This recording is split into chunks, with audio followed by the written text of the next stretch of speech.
Klaro po ba? Naintindihan? Marami pong iba't ibang klaseng passive income streams. Hindi lang real estate, yung iba merong business, yung iba merong mga vendo machine, may mga YouTube channel. Marami po yan.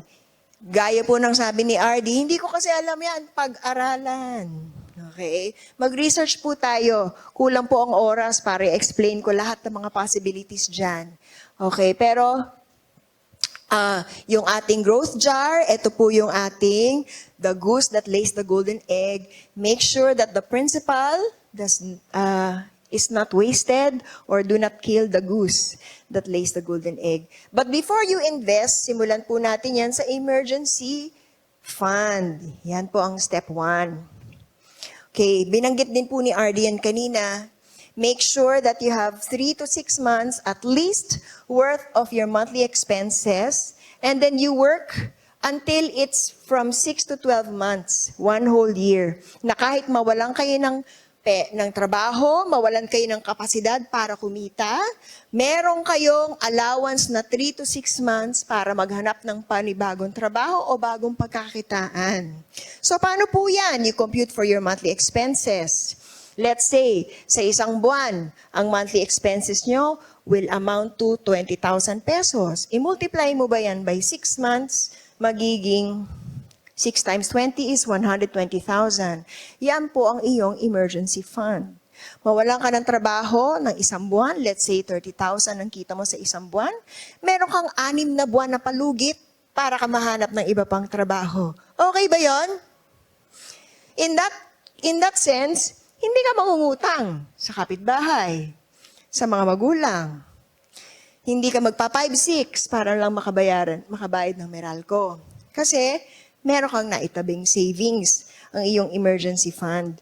It allows you to take control of your financial life, at least 3 to 6 months worth of your living expenses, and work up 6 to 12 months of your monthly income for contingency. Yan, another word for the emergency fund is your contingency. That's why it's really important to track your expenses. Okay, at maganda kung nabalitaan nyo na rin po yung envelope system para po matrack natin ang budget natin buwan-buwan. Kunyari, ngayon, at 30, kumita ka ng 15,000, yung 15, kumita ka ng 15,000. Nung at 30, kumita ka ng 30,000. Ng another 15,000, yung 30,000 na yon, yun ang budget mo for the next month.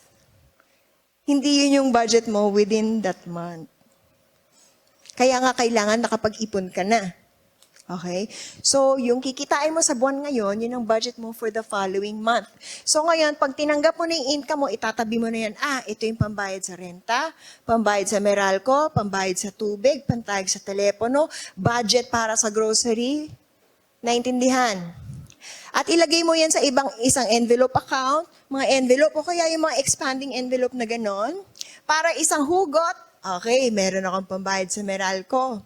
At huwag niyong babayarin yung pambayad sa Meralco para sa pambayad sa utang niyo sa iba. Kung hindi, mapuputulan kayo. Okay, kailangan disiplinado tayo when it comes to our budgeting.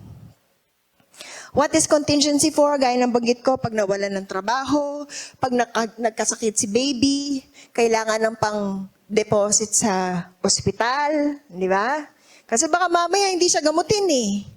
Di ba? Pag wala kayo pang deposit, may mga ospital na ganyan. Lalo na pag wala kayong HMO, kailangan may pera kayo. O kaya hindi lang, magaling na si baby, hindi nyo pa mailalabas. Kasi wala kayong pambayad. Pero kung meron kayong emergency fund, hindi nyo kailangan mangutang sa iba.